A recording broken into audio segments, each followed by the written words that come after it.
Are you looking for valuable business advice to reach that 7-figure revenue mark? Do you want actionable tips to properly navigate through every business challenge you encounter along the way? Let Tersh Blissett and Josh Crouch be your guide in getting you to the top here at Service Business Mastery. Tune in as they sit down with world-renowned authors in business, leadership, and personal growth who share valuable insights about management, marketing, pricing, human resources, and so much more.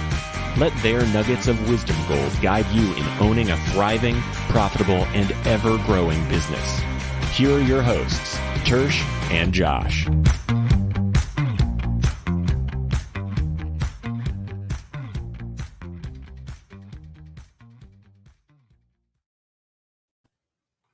Good morning, everybody.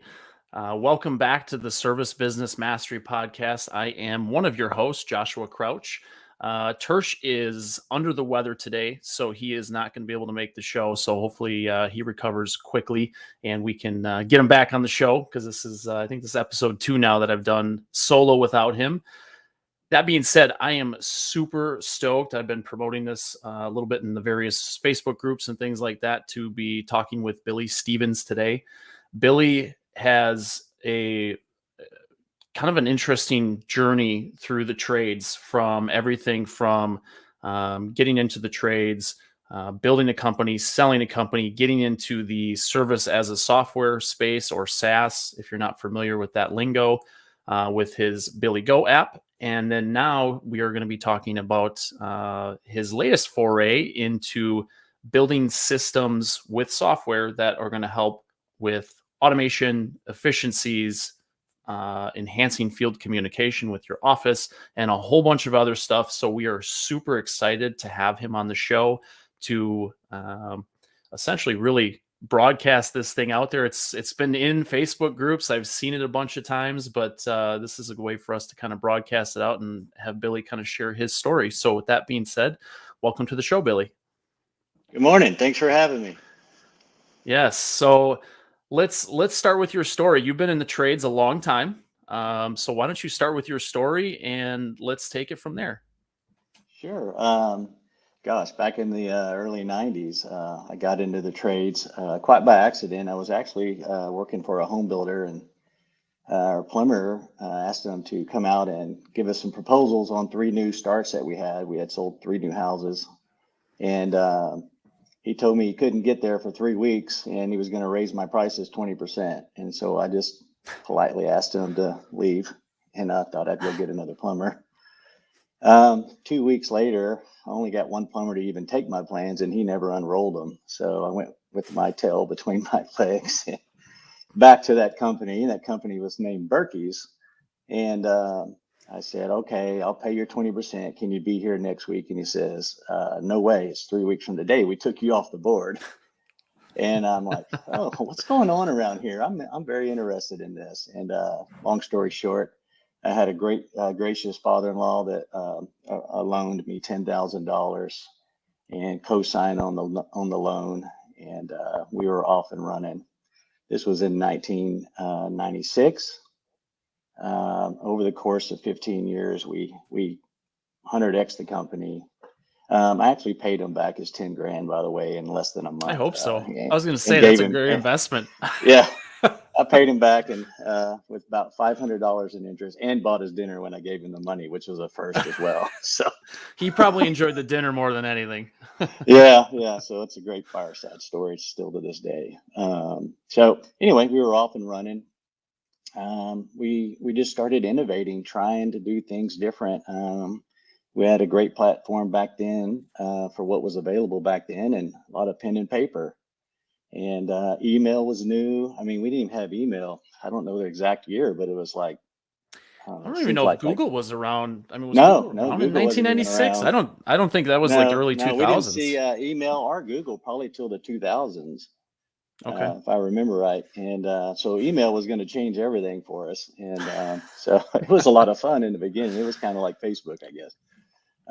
So anyway, 2010, I met this guy that started a PE firm, and he lived out in Seattle. He's a really smart kid from he went to Stanford and he was really smart. And he was smart enough to realize that the trades were underserved.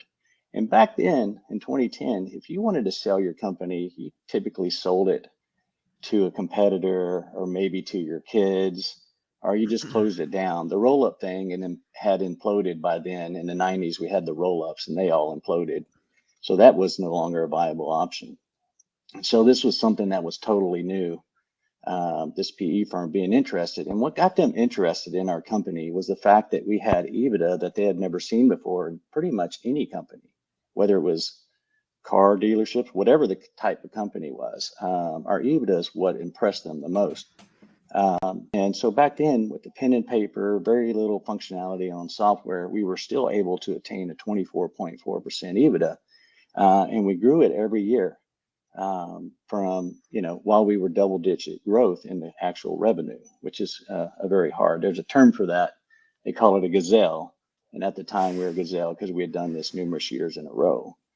And so we were off to the races. We formed a new company called Berkey's Holdings and began buying companies. And one of the first company we bought was a really awesome guy, Alan O'Neill.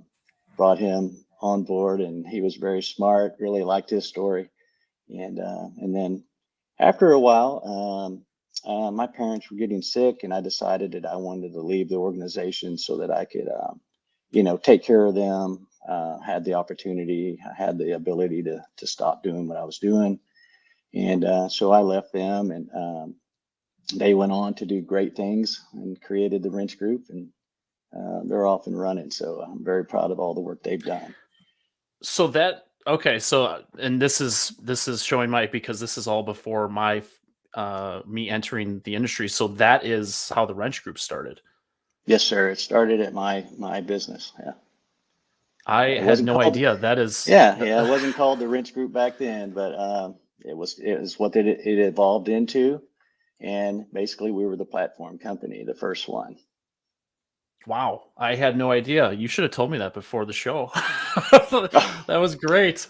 That's been a long time ago. I don't talk about it much, but Yeah, no, that's really interesting. I mean, and going back to the fact that you guys were able to get like a 24.4% or 24.5% net. 24.4. I mean, that even today, with all of the digital tools at our fingertips and the routings and the softwares and everything else, like 24% is really good. And you guys were doing this on pen and paper and with probably a phone that was connected to a wall.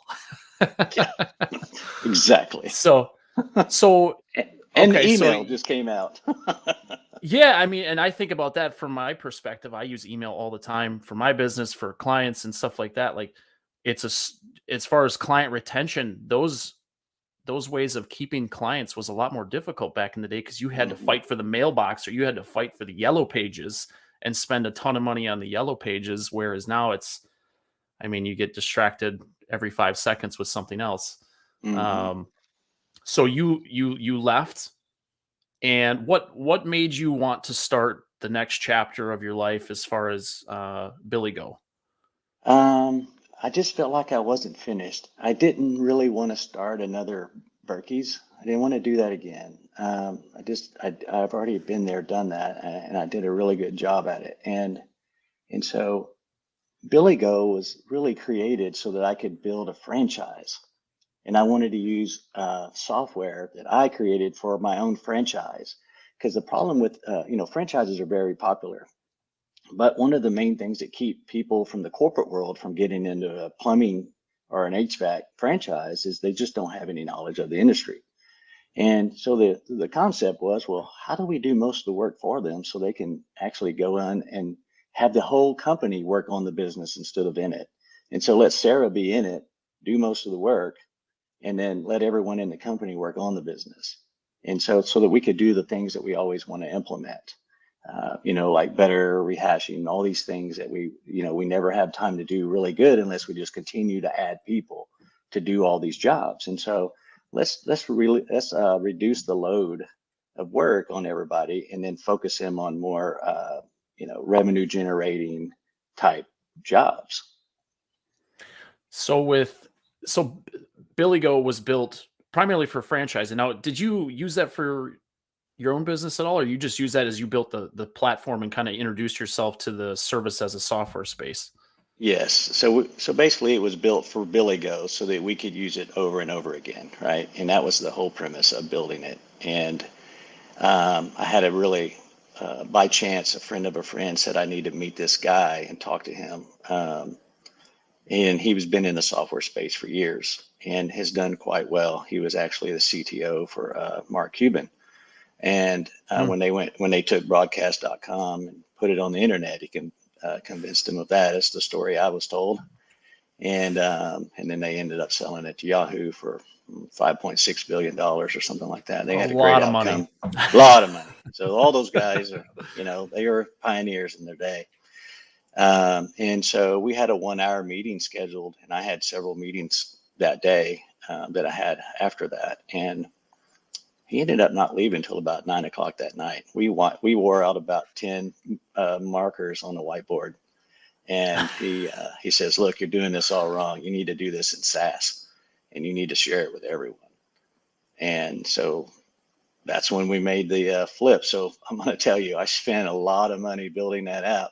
And then the next day, I'm like, oops, well, let's throw that in the trash and start over. That's business and life in general, right? You build something you think you're doing okay, and then someone comes along and shows you maybe a different way, and all of a sudden light bulbs go off and something new is born and it's better. Yeah. So where is this on the timeline? Is this when was this conversation? Was this a couple years ago? Yeah, 2018. Okay, so we're at 2018. Wasn't that long ago. Mm-hmm.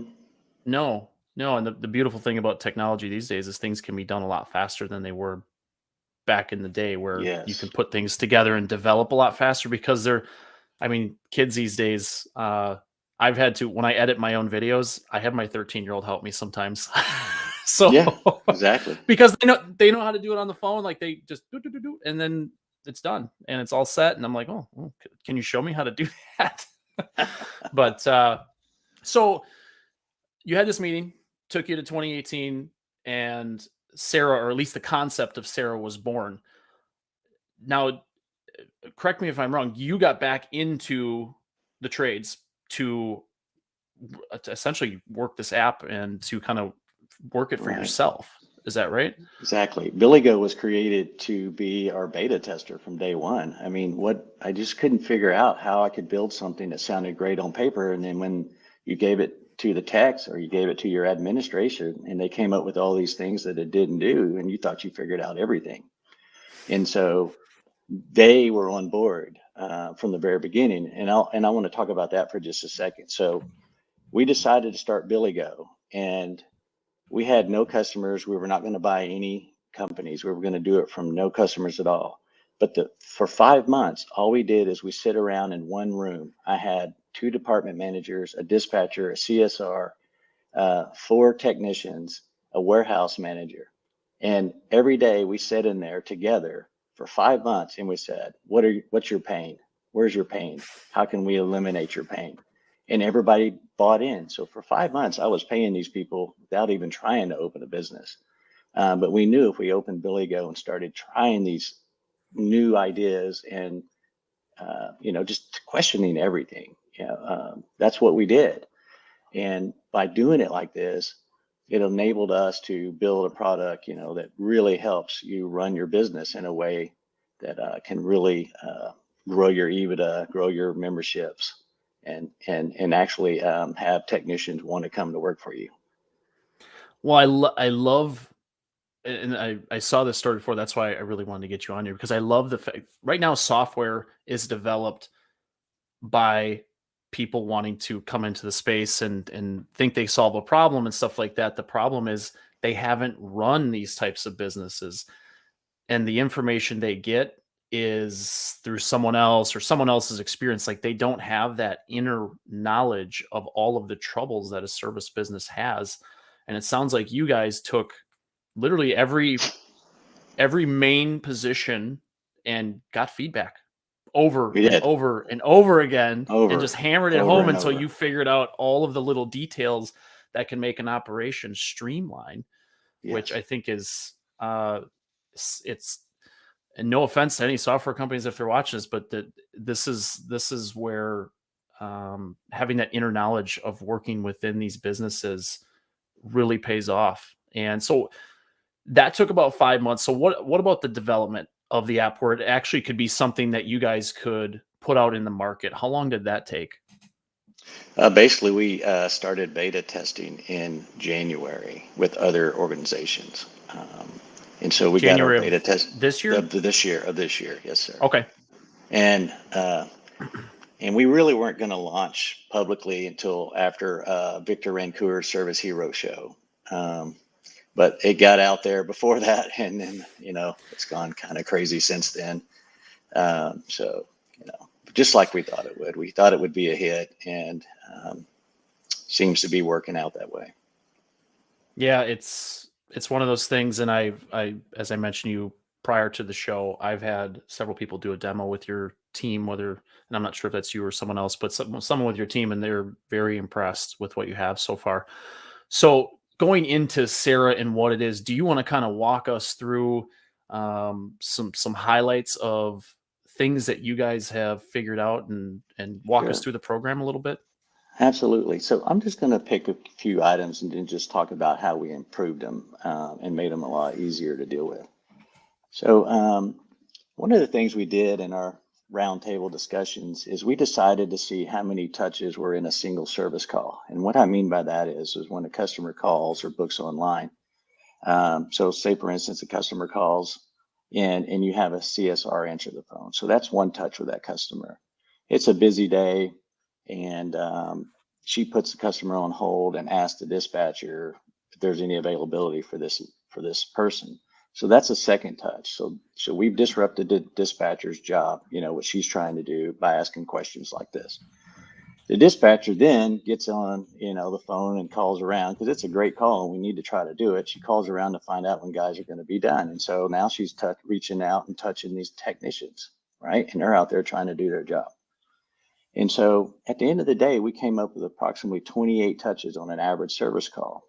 So if you're doing 10, 20, 100 calls a day, you can multiply that times 28. And that's how many redundant touches that happen in your organization every single day. Well, Sera's job was, how do we reduce these? And our goal was to see if we could take 28 to 20 when we started. And as we started messing with this and really whiteboarding it like crazy and getting through it, we were able to go from 28 touches to 3. Wow. We overdid it. We had no idea we could get down to 3 touches. And so this is one of the reasons why we get that efficiency going in the company. So now we've taken, a lot of people's work and we reduce the amount of work and focus that it requires. The dispatcher has less to do now. The technician has less, that he has to do now. CSRs as well, with online booking.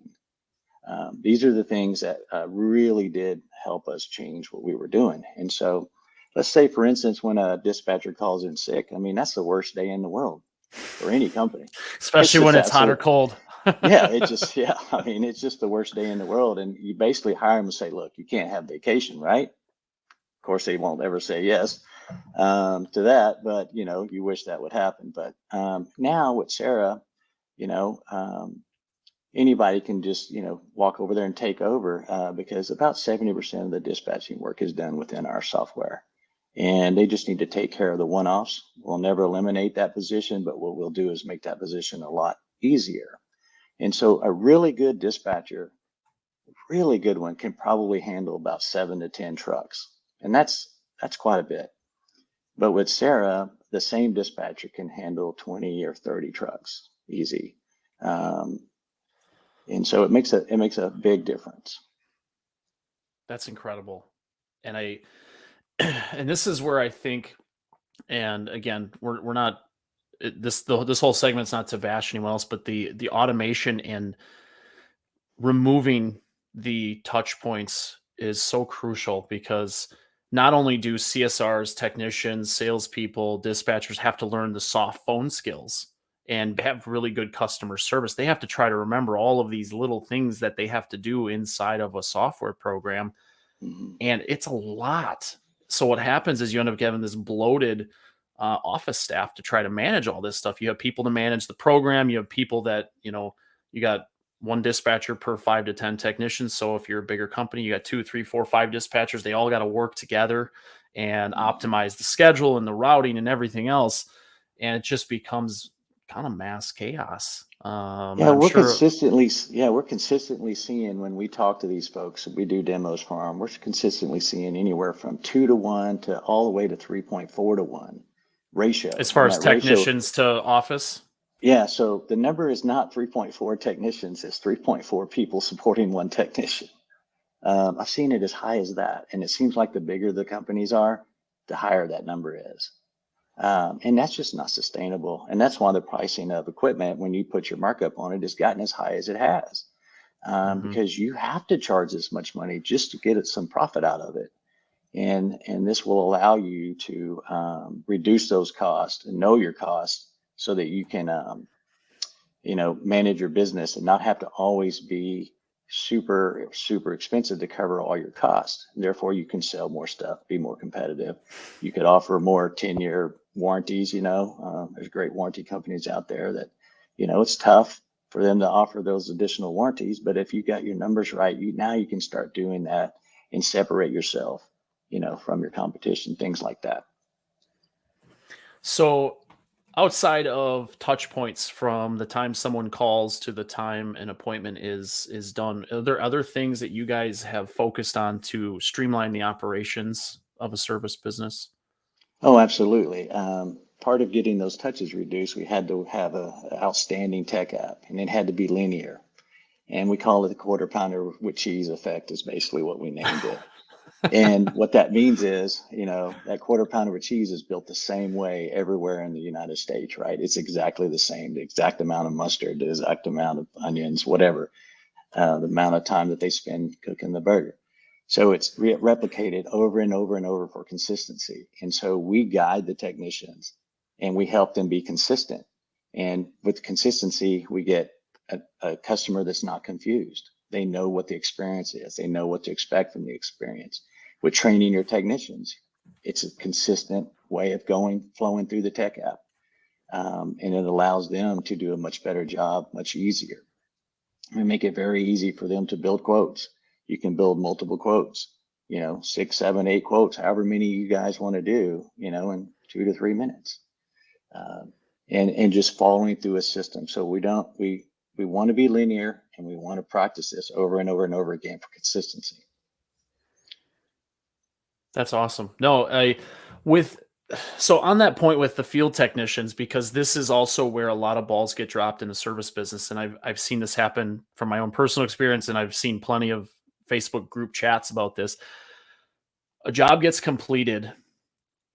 How do you guys streamlining the communications so that way something for that customer that they were just at, the ball does not get dropped? Is there something that you guys do to help facilitate that, so that way we're, certain customer has a certain need, right? Everyone's a little different. Is there something that you guys have built, or how you guys have handled that issue? So that was the very first thing we built, was our customer interface. We didn't have any customers at all, and we weren't going to buy a company, so we had to do something different for Mrs. Jones. I call our customer Mrs. Jones. It's just an easy way to refer to them. It just came out when we were doing these roundtable discussions. So she's Mrs. Jones. How do we make her happy? So everybody has a limited amount of time on this earth. Time is the most precious commodity that we have. And so how do we reduce the amount of time that we disrupt someone's life when they're having a crisis? It's not fun to call the plumber. It's not fun to call the AC guy because you get home after work and your AC is not working. That's a terrible day. Maybe you're going to go out for your anniversary that night, and now you can't. And so the very first thing we built was an interface that the customer would like to have. And so we kept their time in mind. And so when we were building our algorithms, we decided that we could pull off 1-hour appointment windows. we just decided that would work. And so we started building this concept. And once we built this concept, business took off, because now customers could go, okay, I'm going to schedule this appointment from 2 to 3 online, and these guys are going to show up. I'll see that they're, this guy's on his way. He's 37 minutes away.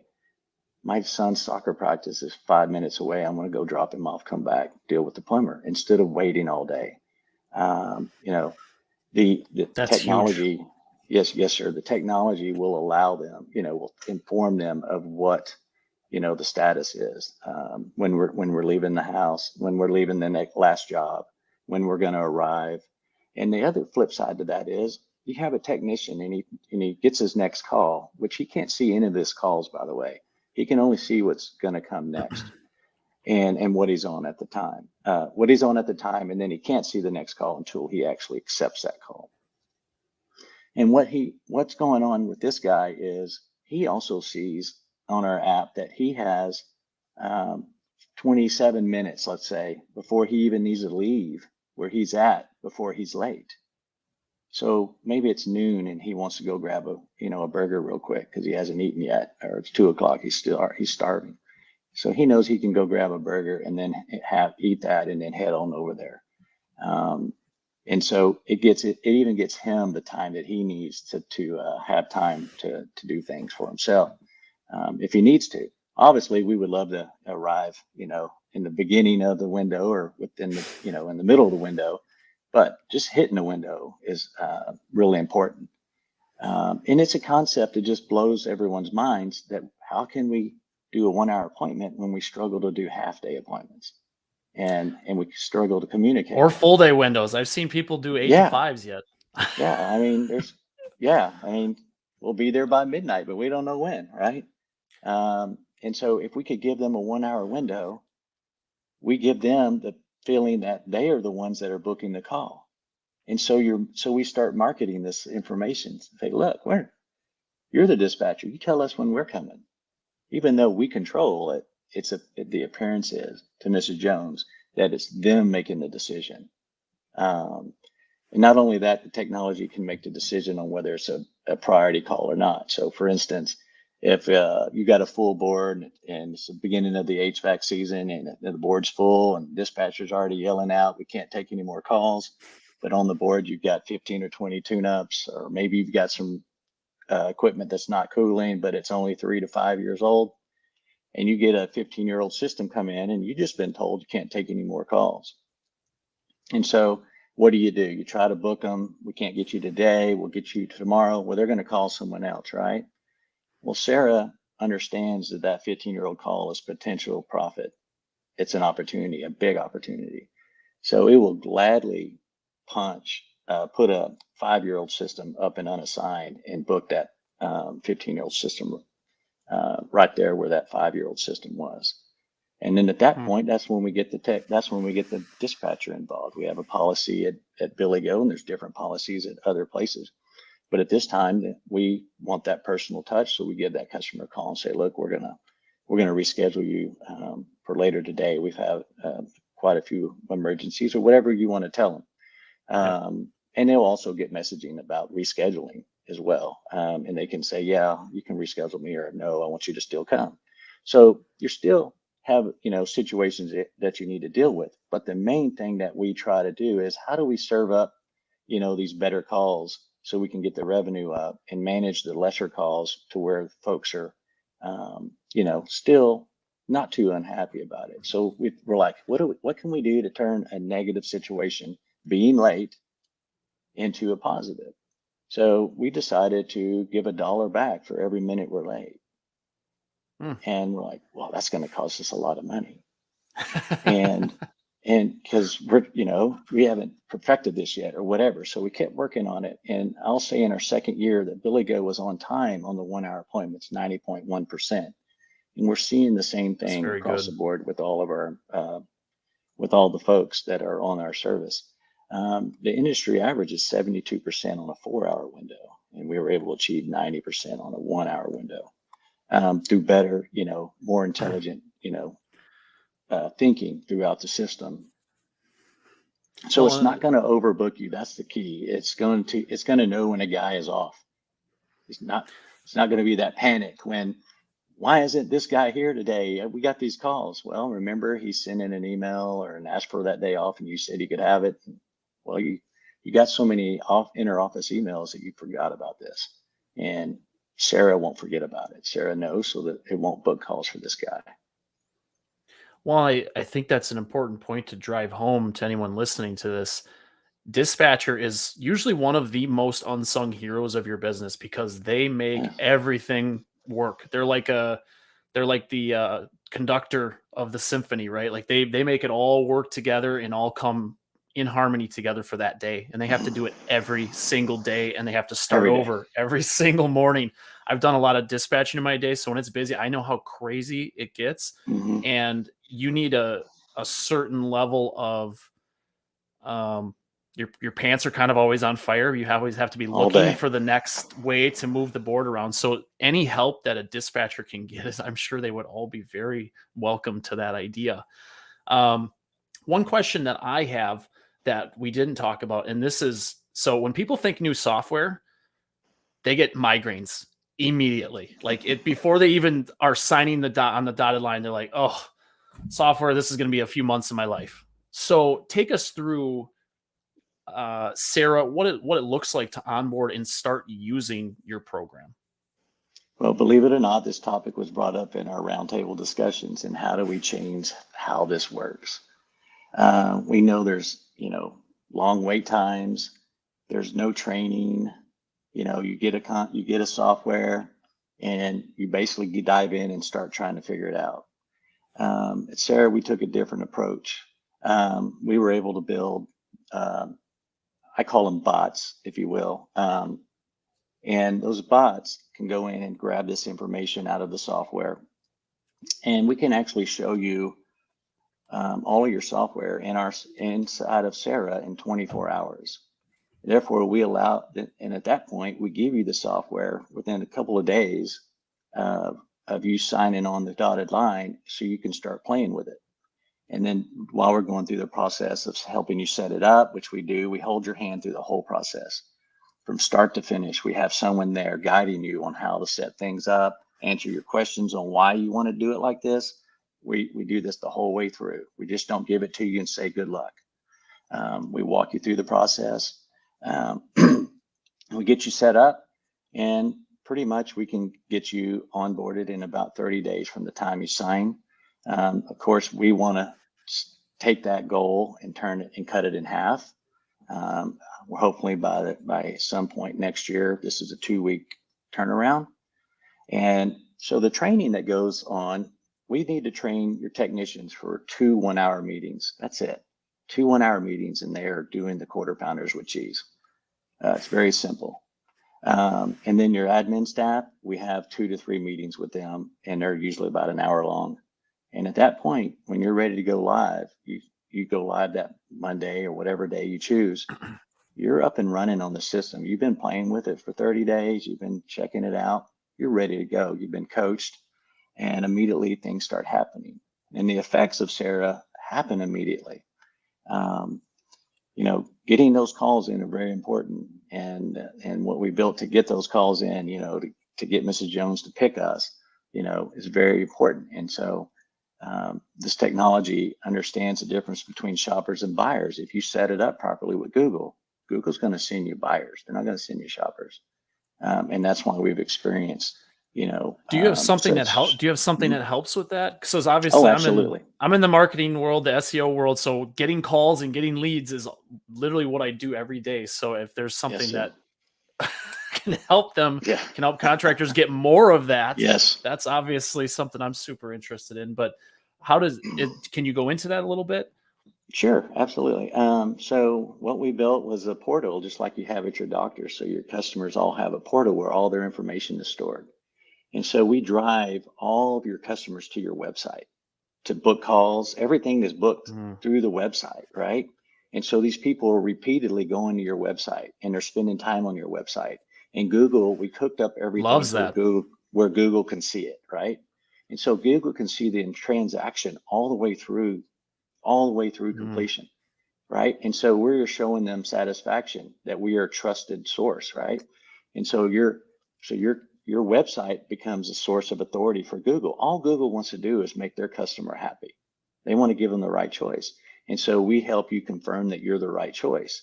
And then once you start raising up to page 1 of Google, because page 2 or page 1000 is the same, it doesn't matter.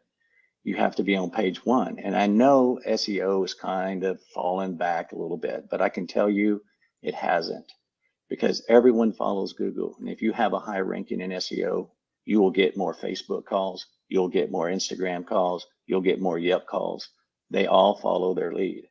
And you will get buyers that are ready to buy something. Google knows when they go to Home Depot and check out stuff. They know when they go online and look at an American Standard air conditioning system and start doing their research. They know that they're a buyer, and this. Well, these things are always, whether or not you turn stuff off, they're tracking us where we go. I mean, Google actually, I don't know if any of you guys ever see this that are watching or listen to this, but Google will send you like a Google Maps timeline of where have you been. And I think for some people, it's kind of cool to, maybe remember where you went or something. But I think I just got mine like a couple days ago, and I look at them like they know every store I've gone to, and they know what those stores are known for and what industry that, there are so many things that these devices track that we'll probably never completely know what they all track, but it all ties together.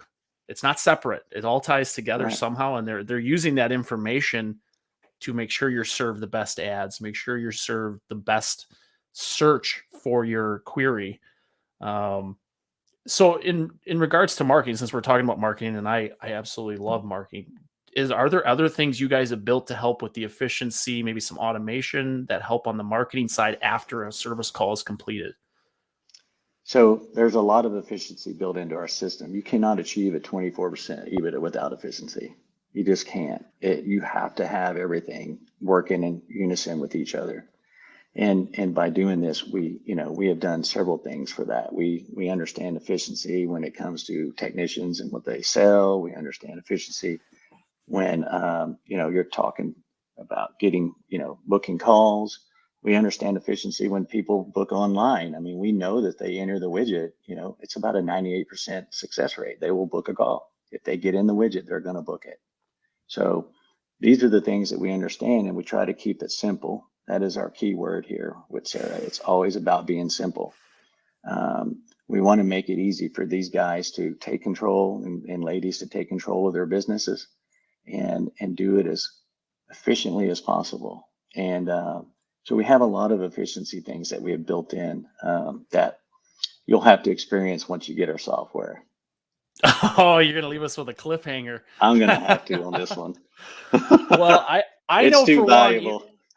One, even though I am not officially in the trades and running a business now, I am probably going to bug your team for a demo request so I can help facilitate some people that need some help.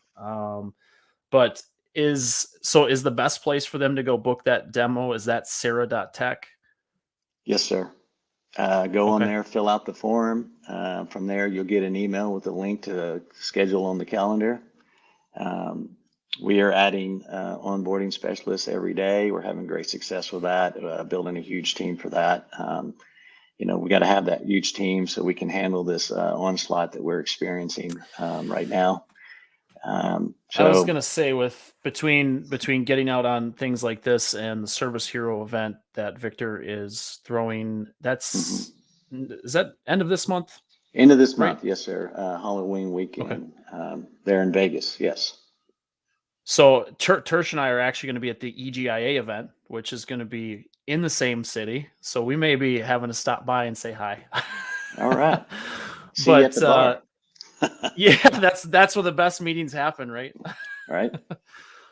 Billy, this was it was truly a privilege for me. I've been, as I told you offline, well, not offline, but through Facebook Messenger, that I've been following some of your stuff for a while now. Just getting ideas, and some of the stuff you put out there is truly unique. So I really appreciate you coming on our show to share your experience and share what you got cooking here. It sounds like you're going to need some more onboarding specialists soon. Absolutely. Awesome. Thank you so much for having me. Yeah, guys, if you want a demo, go to sera.tech. The URL is down below the screen here. Otherwise, we will put that in the show notes as well. And as always, thank you for watching and or listening to the Service Business Mastery podcast. It is a podcast focused on business owners, managers, and technicians, hoping or striving one day to become owners themselves. Until next time, see ya. Yeah.